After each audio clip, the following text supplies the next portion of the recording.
Iran is hitting all the vessels that are going there, और एक average हलन machinery premium जो है वो $20,000 से $2 लाख तक आता है। कि मेरी खामोशियों में भी फसाना ढूंढ लेती है, बड़ी शातिर है ये दुनिया बहाना ढूंढ लेती है।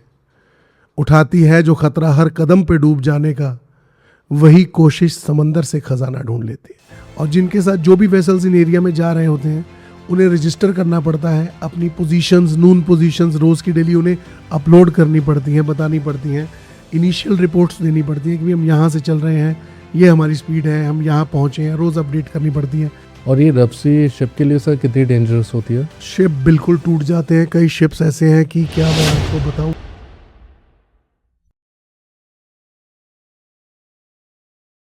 हाय friends, welcome to our podcast. आज के इस पॉडकास्ट में हमारे साथ बहुत ही खास मेहमान जुड़ने वाले हैं। आज हम बात करेंगे ex merchant navy captain mister Nikhil Bhardwaj से। सर ने समुद्र में रहकर समुद्र की ज़िंदगी को बहुत ही पास से एक्सपीरियंस किया है, तो आज हम उनसे उनके एक्सपीरियंस की बात करेंगे।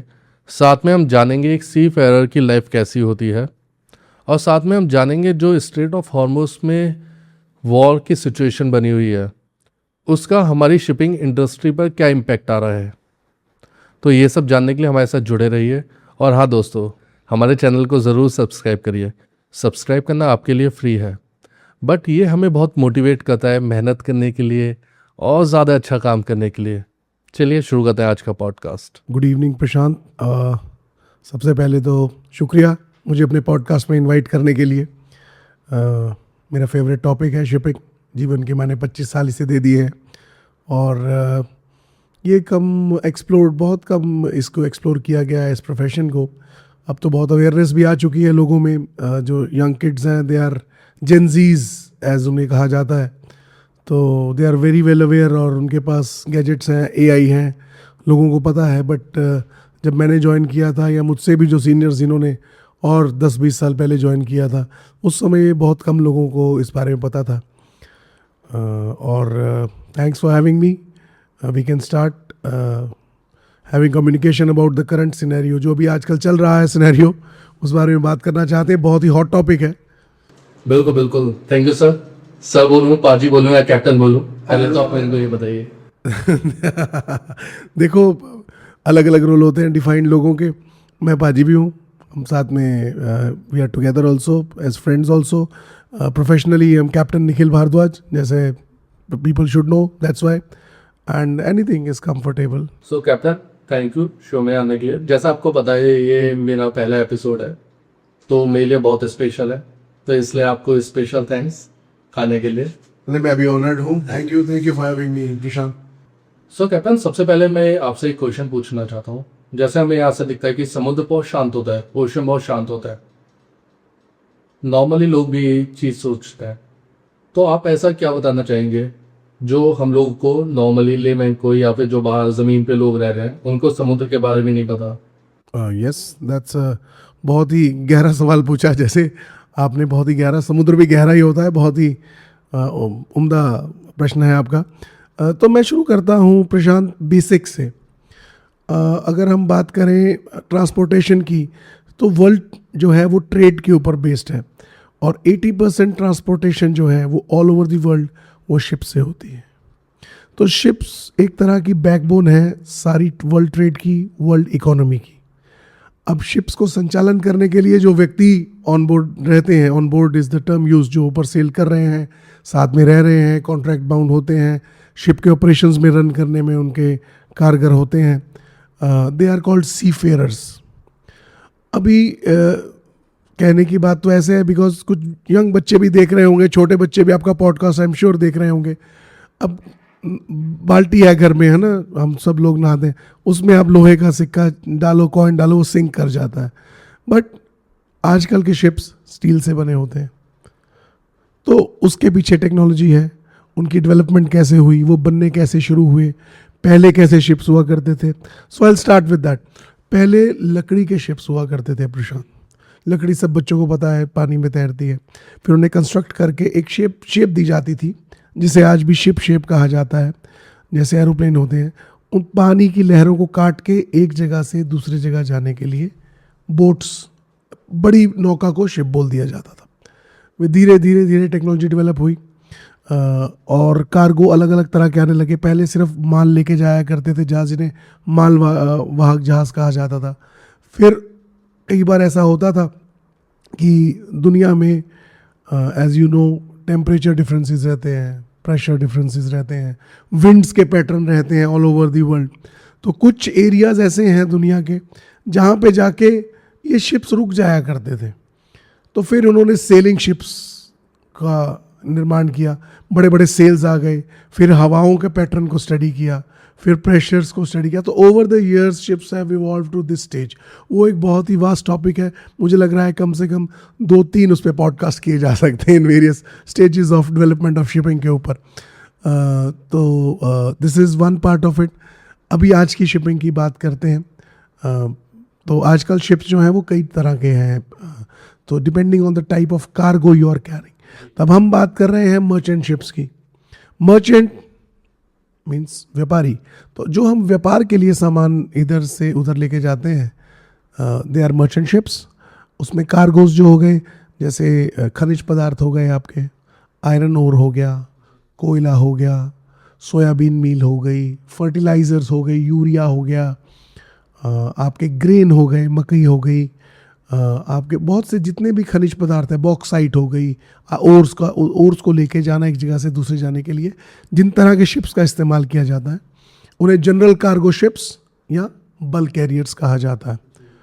उन्हें डेवलप करने के लिए, उन्हें ऑपरेट करने के लिए क्रेन वगैरह रहती हैं जिनसे हम लिफ्ट करते हैं और पोर्ट में या टर्मिनल से पहले लोड करते हैं, फिर दूसरी जगह जाके उसे डिस्चार्ज किया जाता है। ये हो गए बल्क कैरियर्स। फिर कंटेनर्स आ गए। अब लोग जो है उन्हें रेफ्रिजरेटेड सामान भेजना है, फ्रूट्स भेजने हैं, न्यूजीलैंड से भेजने हैं या कहीं और भेजने हैं, तो स्पेशलाइज्ड कंटेनर्स हैं जिनके अंदर रेफ्रिजरेशन सिस्टम फिट किया गया है। उनके अलग अलग साइजेस होते हैं। फिर उनको ट्रांसपोर्ट करने के लिए स्पेशल क्रेन्स रहती हैं, उनके ऊपर स्पेशलाइज्ड लोग रहते हैं जो उनके टेम्परेचर्स मेंटेन करते हैं, इंजीनियर्स रहते हैं। Sorry to interrupt you sir. या प्लीज। तो मतलब एक शिप पे कितने लोग रहते हैं एट अ मोमेंट?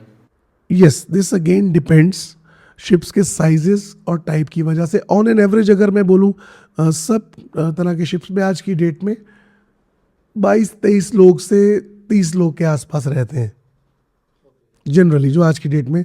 अगर हम पुरानी बातें करें, जब चप्पू से जहाज़ चलते थे तब तो 100 लोग भी रहा करते थे शिप के ऊपर, क्योंकि उतनी मैन पावर की आवश्यकता रहती थी। आजकल ऑटोमेशन आने से, मशीनरी आने से ये सब चीज़ों में फ़र्क पड़ गया है।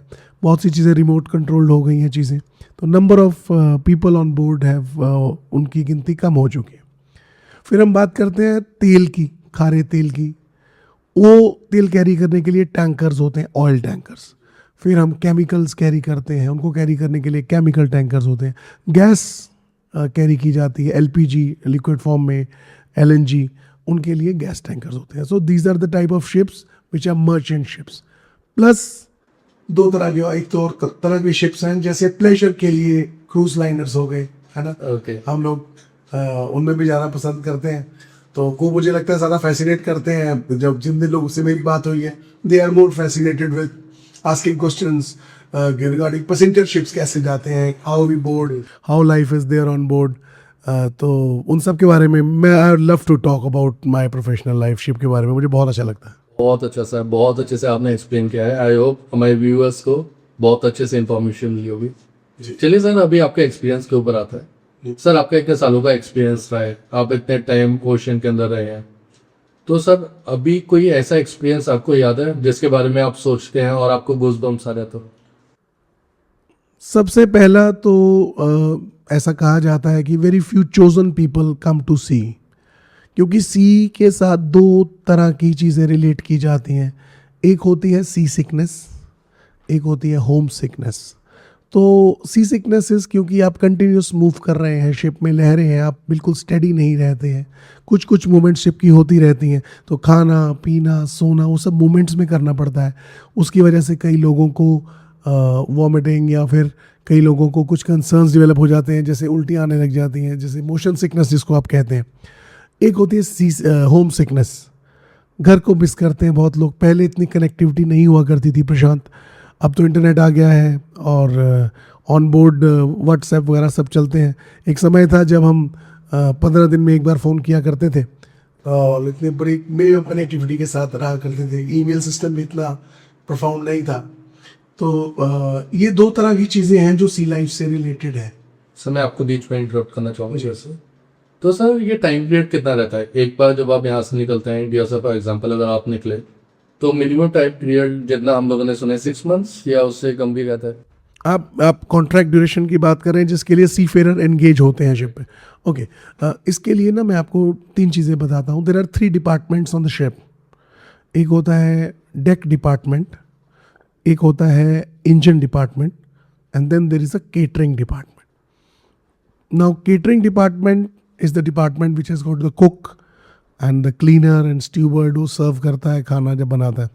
Engine department has got bunch of engineers, officers, and engineer ratings. Ratings is the term used for crew who working, and officers or engineers is the term used for seniors. जैसे मेरा क्या, I again come to Hindi, बीच में अंग्रेजी की तरफ चला जाता हूँ मैं मैं जानता हूँ व्यूअर सब तरह के हैं, बट आई ट्राई कि मैं हिंदी इसको स्टिक करूँ। प्रशांत, तीन डिपार्टमेंट है।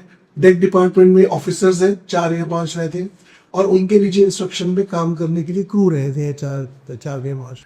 उसी तरह इंजन डिपार्टमेंट में इंजीनियर्स रहते हैं 4 या 5, उनके नीचे काम करने के लिए इंजीनियर रेटिंग्स रहते हैं, इंजन रेटिंग्स। और एक होता है केटरिंग डिपार्टमेंट जहाँ पे कुक और वो रहते हैं। तो इनके ड्यूरेशन ऑफ कॉन्ट्रैक्ट्स अलग अलग होते हैं।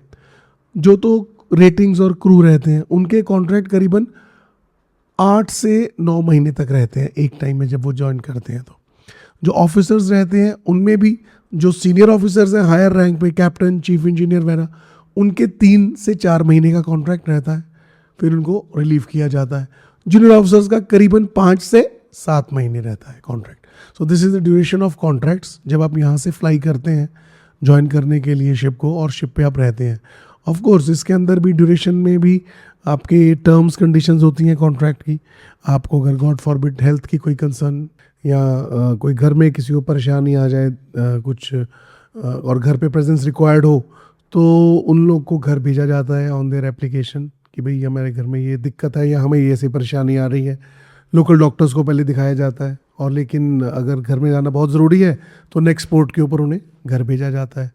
तो ये सब चीज़ों का ध्यान रखा जाता है। बट इसमें एक बड़ी व्यथा सी है बहुत से सीफेयरर्स की, कि कई सीफेयरर्स बहुत से फंक्शंस घर के खुशी के या कोई दुख में शरीक होने के लिए अपनी फैमिली के साथ उस समय पे नहीं आ पाते। और फिर वो वहाँ पे परफॉर्म करना अंडर प्रेशर और काम करना, बिकॉज वहाँ पे काम ही ज़िंदगी है, बिना उसके आप कुछ कर नहीं सकते। तो ये बड़ा एक टफ एस्पेक्ट है बीइंग अ सीफेयरर। तो दिस इज़ वन थिंग। तो सर मैं आपसे पूछना चाहूँगा, आज जो हमारा यूथ है आप उनको एडवाइस करेंगे? मैं ज़रूर एडवाइस करना चाहूँगा कि अगर उन्हें मेरी सलाह चाहिए, बिकॉज शिप जो है प्रशांत वो अपने आप में एक पूरी दुनिया है। अब आप यहाँ पे देखिए, अब आजकल स्पेशलाइजेशन का ज़माना है।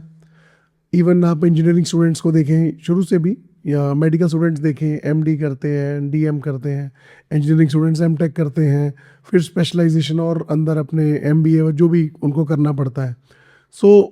लेकिन शिप एक ऐसी जगह है जहाँ पे आपको सब कुछ ही देखना है। तो जेंजी का आपको बताया वो हार्डली वीक में 4 दिन काम करना चाहता है। बिल्कुल राइट। तो अगर कोई जेंजी मर्चेंट नेवी ज्वाइन करता है तो उसके अंदर कौन सा ऐसा स्किल होना चाहिए जो उसके लिए बहुत नेसेसरी है वहाँ पे सर्वाइव करने के लिए?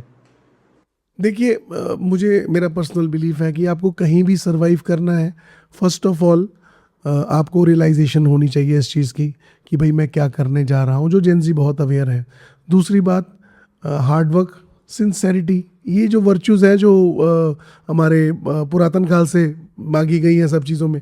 आजकल के लोग जो हैं, जो मैं ऑब्ज़र्व करता हूँ, I am also having 2 kids, लेकिन उनकी जो एस्पेक्ट है या जो उनका लुकिंग एट थिंग्स है, जिस तरह वो चीज़ों को देखते हैं, नई चीज़ को ना सीखने की उनमें टेंडेंसी रहती है। जैसे हमें तो अपने समय की बात करूँगा, चाहे हमें थोड़े से आप बुद्धू भी कह सकते हो, हमारे साइड में थे हम ज़रूर, कि हमें अगर बोल दिया गया कि भाई ये ऐसा है, इसको आपको सीखना है, ये आपने करना है, तो हम लोग कर लेते थे। आर्मी में भी आजकल ऐसा है, हमेशा सही है, उसमें भी ऐसा है, बिकॉज टीम वर्क पे चलता है। यहाँ पे एक आदमी रिफ्यूट करे और काम ना ठीक से करे या नॉट अपनी वॉच पे ना खड़ा हो तो कैटास्ट्रॉफिक कंसिक्वेंसेस हो सकते हैं। जेनजीज कुछ मैंने केसेस अपने करियर में देखे हैं सीनियर रैंक में, जो आए हैं और जो कि भाई हमारे बस की नहीं है, क्योंकि कई बार 24-24 घंटे 36-36 घंटे जाके काम करना पड़ता है नॉन स्टॉप। कई बार इमरजेंसी हो गई, सपोज किसी शिप में साइड में होल हो गया, तो भाई पानी बाहर नहीं निकालोगे तो सबके सब डूब जाएंगे, है ना। उसमें जेंजी अगर कोई बोलेगा आदमी कि नहीं भैया मेरे तो हो गए 6 घंटे, मैं जा रहा हूँ ऐसी तैसी में, तो भाई तुम भी उसी बोट में हो। तो वो अपना करियर आजकल अलग से चूज़ करते हैं। I am not against Gen Zs, I respect everyone, किसी को मैं वो नहीं कर रहा, just my opinions and my point of views, even for my own sons. कई जगह पे वो बोलते हैं नहीं, तो we have to respect that and all. But sailing के लिए जो मेटल चाहिए, जो दमखम चाहिए, जिन लोगों को ब्लेस किया है भगवान ने, मैं ज़रूर रिकमेंड करूँगा कि ज़रूर जाके सीखो। जैसे बहुत सी कंट्रीज़ में ना Prashant, it is said that military training is a must, you know. मुझे लगता है कि सेलिंग भी एक ऐसी चीज़ है जो आपको बहुत टफ बनाती है, मेंटली फिजिकली, आपके अंदर अडेप्टेबिलिटी एडजस्टेबिलिटी लेके आती है। I feel like this. तो सर ये जो नए सी बैरर्स होता है, आपने देखा होगा सबसे कॉमन मिस्टेक क्या करते हैं जो भी कोई नया ज्वाइन आता है?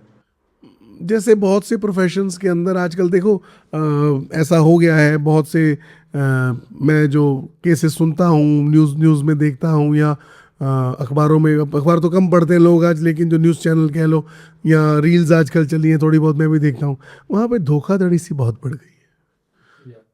अच्छा, किसी को धोखा दे के लूट लो, किसी को प्रोफेशन का लालच दिखा के उसके पैसे ले लेते हैं। तो मर्चेंट नेवी में बहुत रहता है, क्योंकि उन्हें ऑब्सक्योर पता नहीं होता चीज़ों का, इट इज़ ऑब्सक्योर, तो वो बातों में आ जाते हैं। किसी आदमी किसी ने 2 लाख दे दिए, किसी ने 4 लाख दे दिए, तो फिर उनको लेके वो जो दूसरे तरह के लोग होते हैं, रॉबिंग टाइप के, जो लोगों को लूटने में जिन्हें शायद रस मिलता है, तो वो फिर उनको ये लोग धोखा भी खाते हैं। फिर ऐसे लोग मर्चेंट नेवी को और शिपिंग को गाली भी देते हैं, ज़रूर देते हैं। मैं खुद अगर आपको बताऊं तो मेरे साथ एक केस हुआ। मैं जब शिप से उतरा तो मुझे कुछ खेलने का आदत है, आपको भी, यू आर ऑल्सो अवेयर, मुझे शौक है थोड़ा सा खेलने का, तो बास्केटबॉल खेलने चला गया बड़े सालों के बाद। तो उस दिन वहाँ पे छोटा सा लड़का 12वीं पास था, 12th, जस्ट क्लियर 12th। वो आके बोलता, कहता अंकल आप मर्चेंट नेवी में? मैंने कहा हाँ। तो कहता मेरा भी सिलेक्शन हो गया है। मैंने कहा अच्छा। कहता मैं ऐसे ऐसे रैंक पे डेक कैडेट में जाऊंगा। तो मैंने कहा वेरी गुड। कहता उसने मुझसे 2.5 लाख रुपया मांगा है। मैंने कहा अच्छा चलो, मुझे आप बता सकते हो कि समझ तो मैं गया था कि 2.5 लाख रुपया is not a thing to be done, it's कुछ ना कुछ फिशी है उसमें, कुछ ना कुछ गड़बड़ है। मैंने उससे डिटेल और पूछी तो उसने बोला कि उसके पास वो क्वालिफ़िकेशन ही नहीं थी जो मर्चेंट नेवी में डेक कैडेट बनने के लिए चाहिए। तो मैंने उसे प्रिवेंट किया, उसके पिताजी से उस समय बात की। मैंने कहा भाई प्लीज़ आप ऐसा मत कीजिए। प्रोसीजर उसके पिताजी को बोला मुझे आके मिले, ऑफिशियल वे से, करेक्ट वे से उसे अप्रोच करें और मेहनत करें और पहुँचें।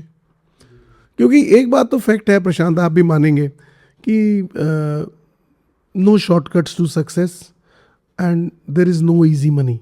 जहाँ आपको लगे कि ईजी मनी है वहाँ हमेशा ट्रैप होता है। तो जो जनरेशन, ये कह लो नई या पुरानी, जो भी जनरेशन इस चीज़ में पड़ी है कि हमें जल्दी से कम एफर्ट किए बिना फटाफट पैसे मिल जाएं, ऐसा कभी नहीं होता। It is always a tough long journey of hard work that enables you to get there. तो सर आपको इतना लंबा एक्सपीरियंस रहा है शिप के ऊपर, तो कभी हमने पहले से ही का एक्सपीरियंस? बिल्कुल किया है, बिल्कुल ये है हुआ है। और पायरेसी के लिए क्या होता है, देखो मैं आपको थोड़ा स्ट्रक्चर शिपिंग को और समझाता हूँ। There is something, an organisation जिसे IMO कहा जाता है, इंटरनेशनल। सॉरी सर आपको इंटरप्ट हो गया, इसमें मेरा एक सप्लीमेंट्री क्वेश्चन और है। इन केस जब आपको ये सिचुएशन फेस करनी होती है तो इसमें कुछ प्रोटोकॉल्स होते हैं जो आपको फॉलो करने होते हैं? बिल्कुल। मैं जैसे बात कर रहा था, प्रोटोकॉल्स की बात, गाइडलाइंस की बात, ये सब डॉक्यूमेंटेड है हमारे पास। और एक ऑर्गेनाइजेशन है which is IMO, international maritime organisation, जो गाइडलाइंस और ये सब चीज़ें रेफ़र करती हैं through various publication, norms lay down किए जाते हैं। अब जैसे हम स्पेशली पायरेसी की बात करें So there is a publication which is called BMP5. Now BMP stands for Best Marine Practices 5. उसमें क्या है कि यूके ने, और जहाँ पे बहुत से पायरेसी अटैक्स और उनसे को रिपोर्ट किया जाता है, जहाँ से सपोर्ट दी जाती है, और अफ्रीका कोस्ट पे, आप जानते हो सोमालिया कोस्ट पे बहुत कुछ हुआ था, तो अफ्रीका की जो नीचे वाली टिप है उसको हॉर्न ऑफ अफ्रीका भी कहा जाता है। तो यहाँ पे 2 जगह पे उन्होंने सेंटर्स बनाए हैं अपने, और जिनके साथ जो भी वेसल्स इन एरिया में जा रहे होते हैं उन्हें रजिस्टर करना पड़ता है, अपनी पोजीशंस, नून पोजीशंस रोज़ की डेली उन्हें अपलोड करनी पड़ती हैं, बतानी पड़ती हैं, इनिशियल रिपोर्ट्स देनी पड़ती हैं कि भाई हम यहाँ से चल रहे हैं, ये हमारी स्पीड है, हम यहाँ पहुँचे हैं, रोज़ अपडेट करनी पड़ती हैं। वो उसे मॉनिटर करते हैं till the time they are ships जो है अपने गंतव्य तक पहुँच जाएँ। अच्छा, फिर अगर उनका गंतव्य जो है किसी हाई रिस्क एरिया में से होकर गुजर रहा है, अब बोलो हाई रिस्क एरिया क्या है जी? हाई रिस्क एरिया वो एरिया है जहाँ पे इन ऑर्गेनाइजेशंस ने over the years pattern study करके उन एरियाज़ को आइडेंटिफाई किया है जहाँ पे पायरेसी का रिस्क है, आर्म्ड रॉबरी का रिस्क है, तो उन एरियाज़ को हाई रिस्क एरियाज़ कहा गया है। बिल्कुल बिल्कुल, यमन के पास है, जो रेड सी के अंदर से होके गुजरते हैं, तो वहाँ पे क्या करते हैं, बिफोर एंटरिंग दैट एरिया, उसके बाहर इंटरनेशनल कॉन्वॉयज चलते हैं, लोगों ने अपने शिपिंग कंपनीज शिपिंग नेशंस ने अपने नेवल शिप्स वहाँ पे सिक्योरिटी के लिए छोड़े हुए हैं। तो हम उस एरिया में एंटर करने से कुछ देर पहले किसी नेवल शिप से आर्म्ड गार्ड्स को पिक करते हैं, जो कॉन्वॉय के साथ हमें उस HR हाई रिस्क एरिया को पास करवाते हैं, फिर वो हमारे शिप से डिसएम्बार्क करते हैं। बिल्कुल, इंडियन नेवी रहती है, श्रीलंकन नेवी रहती है, अलग अलग नेवीज रहती हैं, और इनको प्रोवाइड करने वाले बहुत सी ऑर्गेनाइजेशंस हैं, बहुत सी कंपनीज हैं जो प्रोवाइड करती हैं genuine authentic armed guards for helping the vessels, naval vessels cross the high risk area. इसकी गाइडलाइंस BMP5 जैसे मैंने बताया आपको उसमें दी जाती हैं।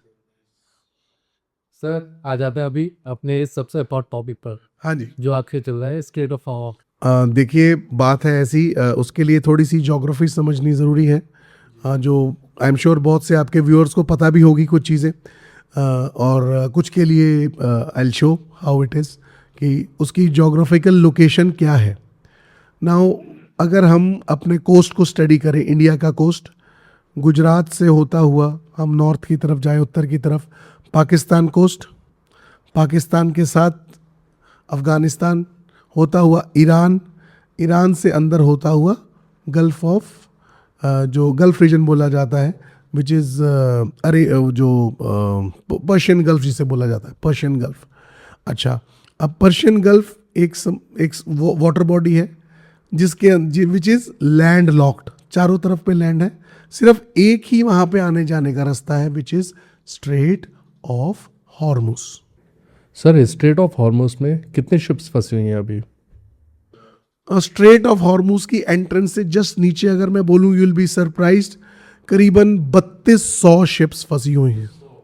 यस, अलग अलग साइजेस की शिप्स वो फंसी हुई हैं, और ये एक पॉलिटिकल कंसर्न होने के बावजूद एक बड़ी ही ख़तरनाक सिचुएशन है, क्योंकि ईरान, बिकॉज वो एक ही रूट है, मान लीजिए कि आपको एक ही दरवाज़ा है घर से निकलने का, और जो वेसल्स, क्योंकि इनका आपस में जो भी पॉलिटिकल चल रहा है, जियोपॉलिटिकल, उसके चक्कर में Iran is hitting all the vessels that are going there, and the other people are also hitting Iran. वो ईरान कहता है भाई मैं निकलने नहीं दूंगा यहाँ से। इसने बहुत सी चीज़ें इफ़ेक्ट की हैं, ये जो पॉलिटिकल कंडीशन अभी जियोपॉलिटिकल हो गई है। आपको और थोड़ा सा ब्रीफ अप देता हूँ शिप्स के बारे में। जैसे हमारी गाड़ियाँ होती हैं, गाड़ियों की इंश्योरेंस होती है, उसी तरह शिप्स की 2 तरह की इंश्योरेंस होती है। एक होती है प्रोटेक्शन एंड इंडेमनिटी, जो बेसिकली जो क्रू ऑन बोर्ड काम कर रहा है, सी फेयरर्स ऑन बोर्ड काम कर रहे हैं, उनके इंटरेस्ट को, उनके हितों को लेके बनाई जाती है, उनकी इंश्योरेंस ली जाती है, उनकी हेल्थ की, अगर उन्हें कुछ हो जाए उसके लिए। दूसरी होती है हल एंड मशीनरी, जो शिप को अगर कोई स्ट्रक्चरल डैमेज हो या कोई प्रॉब्लम आ जाए या कोई शिप में एक्सीडेंट हो जाए, कुछ हो जाए, उसकी कवरेज के लिए ये इंश्योरेंस ली जाती है। Now I will come to the geopolitical condition. जब आप हाई रिस्क एरिया में जा रहे हैं, इंश्योरेंस कंपनी तो इंश्योरेंस कंपनी है भाई, चाहे हमारी यहाँ पे मेडिकल इंश्योरेंस वाली, चाहे वहाँ पे शिप वाली, वो कहते हैं ना भाई ना, हम अपना प्रीमियम, इस प्रीमियम पे तो आपको इतना कवरेज नहीं देंगे। इमीडिएटली इस वॉर रिस्क के अंदर आते ही शिप्स के इंश्योरेंसेस के प्रीमियम बढ़ गए और एक एवरेज हल एंड मशीनरी प्रीमियम जो है वो $20,000 से $2 लाख तक आता है for a period of 7 days। That is called, इसे कहते हैं एडिशनल वॉर रिस्क प्रीमियम। अगर उस दौरान आप उस वेसल उधर जाता है और उसे कुछ हिट होता है तो वेसल के ओनर को और क्रू को उन चीज़ों को एक पर्टिकुलर पोर्शन में पैसे वो दिए जाते हैं। अब this is about insurance and this is about high risk. अरे सिर्फ पैसे का भी क्या करेंगे प्रशांत, अगर आप हिट हो जाएं, कुछ हो जाए, ऐसी लड़ाइयों में कुछ रखा नहीं, सबका नुकसान ही होता है मेरे हिसाब से। इंश्योरेंस से सर कंपनी सिक्योर हो जाती हैं, शिप सिक्योर हो जाती हैं, समझ में आता है इतना। बट सर जो क्रू है शिप के ऊपर, उनका सर फूड सप्लाईज आप लोग कैसे सिक्योर करते हैं? हाँ, यस, देखो food supplies in general ship के ऊपर करीबन एक आदमी को 9 से 10 $US का एक दिन का खाना एवरेज कंपनीज प्रोवाइड करती हैं।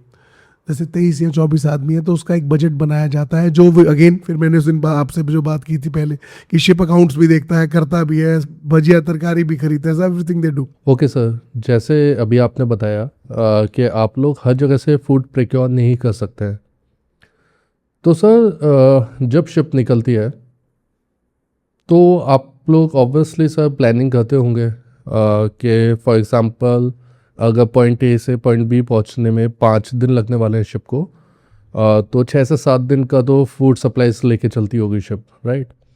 तो सर अगर हम एक एग्जांपल लेते हैं, मान लीजिए स्ट्रेट ऑफ हॉर्मुज़ से इंडिया अगर कोई शिप आ रही है तो उसको 2 से 3 दिन लगेंगे, राइट? तो सर मैं मान के चलता हूँ वो 4 से 5 दिन का फूड सप्लाईज अपने साथ कैरी कर रहे होंगे।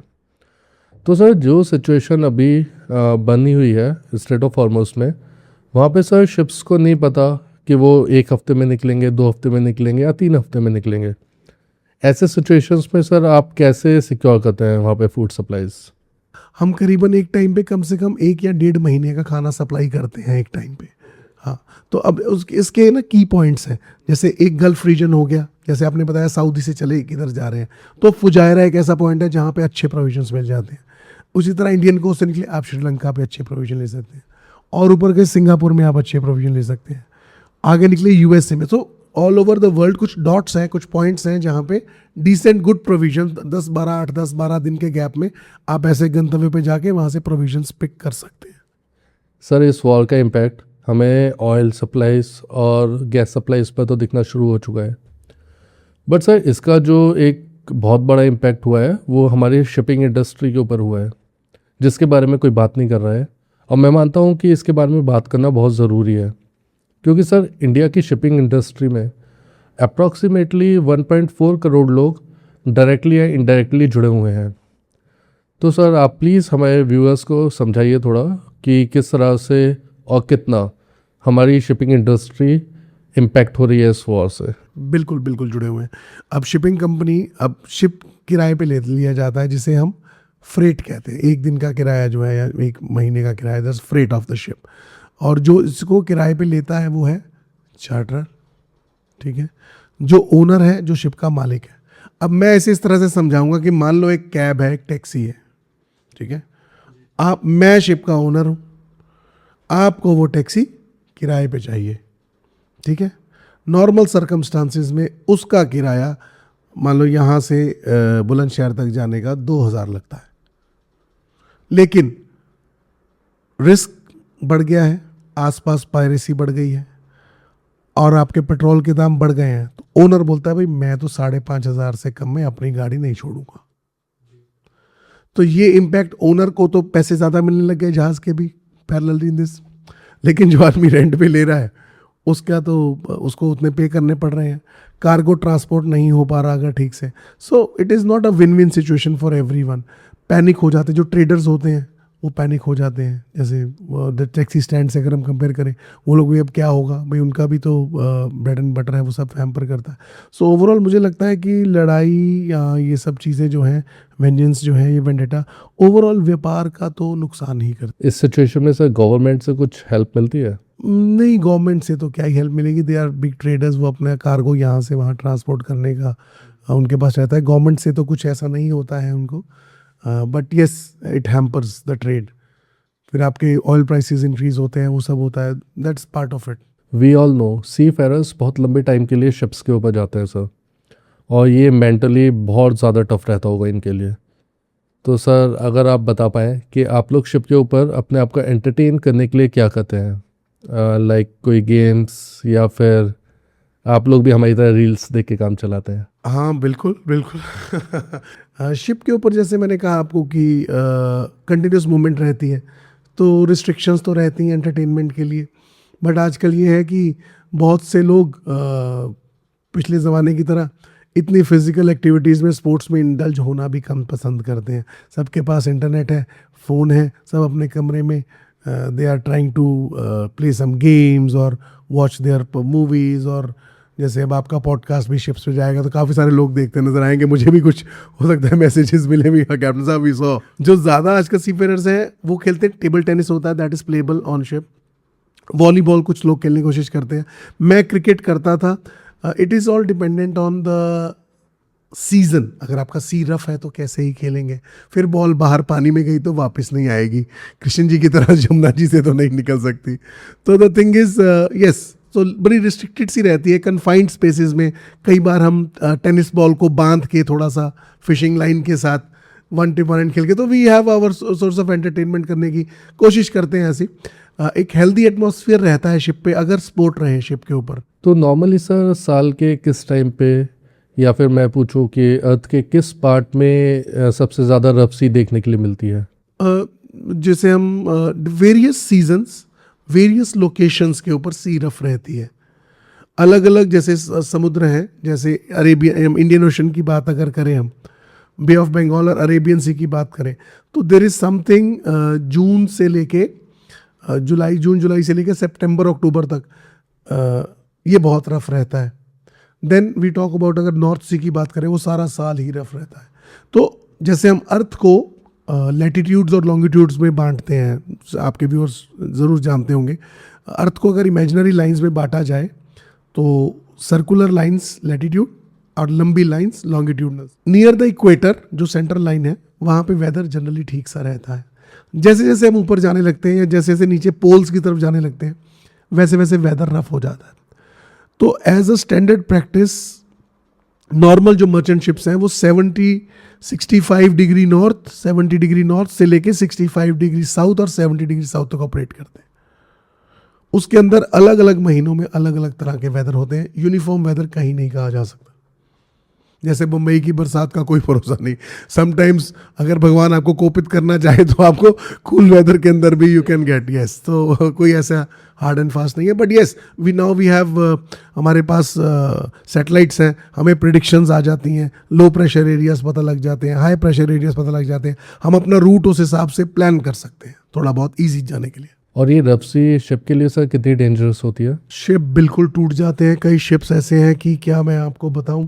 अभी फिर समुद्र की फिर एक बात कहूँगा, थोड़ा सा अगर आप मुझे इजाज़त दें, कुछ मैं कविता का और शेर व शायरी पढ़ने का भी शौक़ रखता हूँ। तो एक कहावत, ऐसे एक शेर है छोटा सा कि कह रहा है जोश दरिया से समंदर का सुकूत।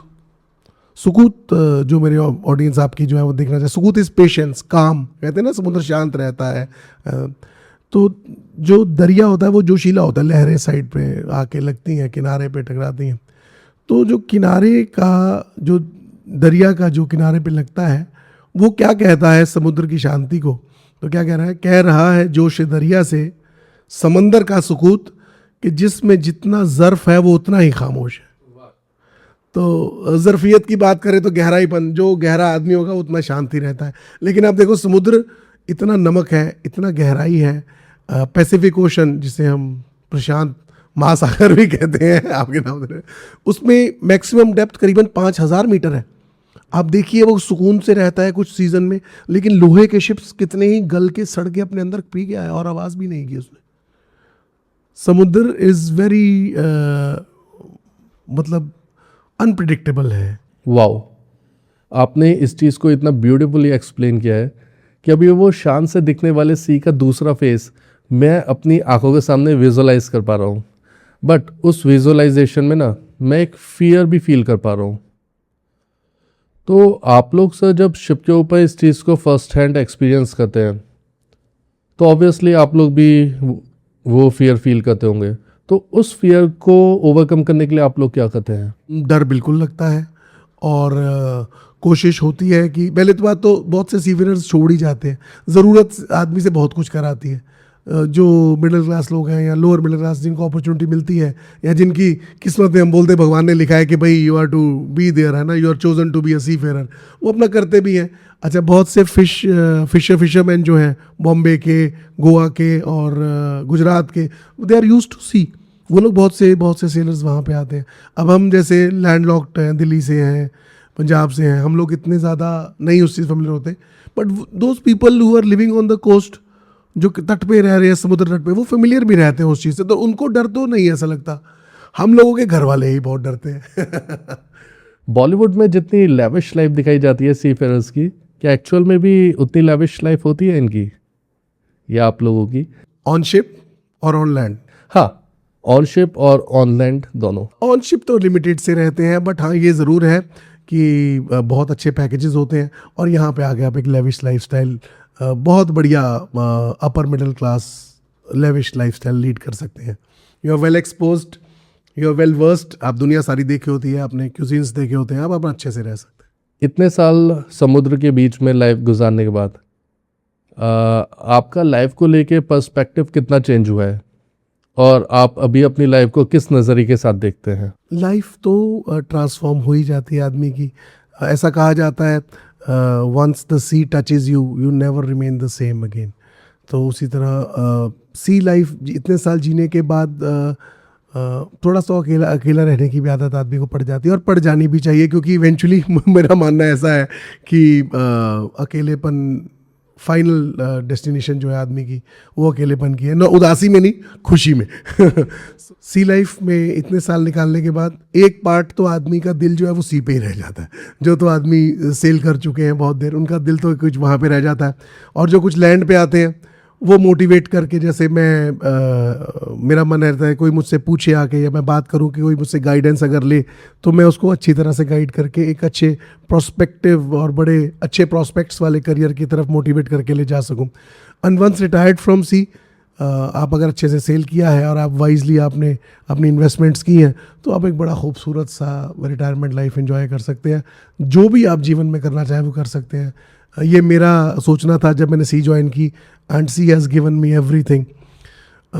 और एक मैं ज़रूर कविता फिर से बोलूँगा, क्योंकि मैं आपके पॉडकास्ट का यूज़ करते हुए, एक बड़ी छोटी सी कविता है, उसमें इस क्वेश्चन का उत्तर भी मिलेगा आपको कि मेरी खामोशियों में भी फसाना ढूंढ लेती है, बड़ी शातिर है ये दुनिया बहाना ढूंढ लेती है, उठाती है जो खतरा हर कदम पे डूब जाने का, वही कोशिश समंदर से खजाना ढूंढ लेती है। तो समुंदर तो खजाना है ही है। आप पुराने कहावतें देख लें, सिंदबाद देख लें, तो जिसने उस खजाने को पा लिया, लेकिन मेहनत है। सर अभी क्लास 12 का रिजल्ट आने वाला है और बहुत सारे बच्चे ऐसे होंगे जो मर्चेंट नेवी को ज्वाइन करना चाहते हैं। तो सर अगर आप उनको थोड़ा गाइड कर पाए कि उनको किस कोर्स को ऑप्ट करना चाहिए जिससे उनकी जर्नी थोड़ी इजी हो जाए मर्चेंट नेवी को ज्वाइन करने के लिए। पहली तो बात बच्चों सुनो, मैं ये कहना चाहूँगा कि किसी की बरगलावट में, किसी के बहकावे में आने की ज़रूरत नहीं है। आप स्मार्ट हो, जेनजीज हो, रिसर्च करो online. There is a university, Indian maritime university, okay. उसका साल के बाद एग्ज़ाम कंडक्ट होता है। फर्स्ट रिक्वायरमेंट, जैसे मैंने बताया था, 3 डिपार्टमेंट हैं आपके, deck, engine, catering, okay. Deck side पे जाने के लिए आपको बीएससी इन नॉटिकल साइंसेस करनी पड़ती है। इंजीनियर बनने के लिए या तो आप नॉर्मल मैकेनिकल इंजीनियरिंग कर लें, या IMU, इंडियन मैरीटाइम यूनिवर्सिटी के एग्ज़ाम क्लियर करके आप मरीन इंजीनियरिंग भी कर सकते हैं। प्लस तीसरा हो गया हमारा रेटिंग्स कोर्स। रेटिंग्स में या तो आपको कुकिंग का कोर्स कर लें या आप general purpose rating GP rating का कोर्स कर लें, जिसमें आप डेक के क्रू भी बन सकते हैं और इंजन के क्रू भी बन सकते हैं। इन सब की recruitment is only and only through IMU, Indian maritime university. आप टाइप कीजिए, डायरेक्टर जनरल शिपिंग है बॉम्बे में, उसकी वेबसाइट पे जाके गाइडेंस लीजिए और कहीं से गाइडेंस मत लीजिए। किसी भी फ्रॉड आदमी को बिल्कुल पैसे मत पकड़ाइए कि वो कोई शॉर्टकट कभी नहीं मिलेगा। You have to go through it. 99% of the cases ratings को छोड़ के, जीपी रेटिंग्स को और क्रू को छोड़ के, नॉन मेडिकल किया हुआ आदमी ही मर्चेंट नेवी में जा सकता है। This is the base line. Thank you so much sir हमारे पॉडकास्ट में आने के लिए और अपना एक्सपीरियंस हमारे साथ शेयर करने के लिए। आई होप सर जो लोग हमारी वीडियो देख रहे हैं आज ये पॉडकास्ट सुनने के बाद उन्हें सी और सी फेयरर्स की लाइफ के बारे में बहुत कुछ सीखने को मिला होगा सर।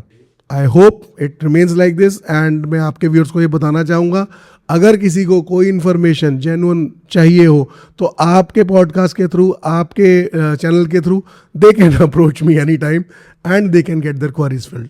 बिल्कुल, अगर आप लोगों के मन में मर्चेंट नेवी के रिगार्डिंग कोई भी क्वेश्चंस है तो आप कमेंट बॉक्स में अपने क्वेश्चन लिख सकते हैं।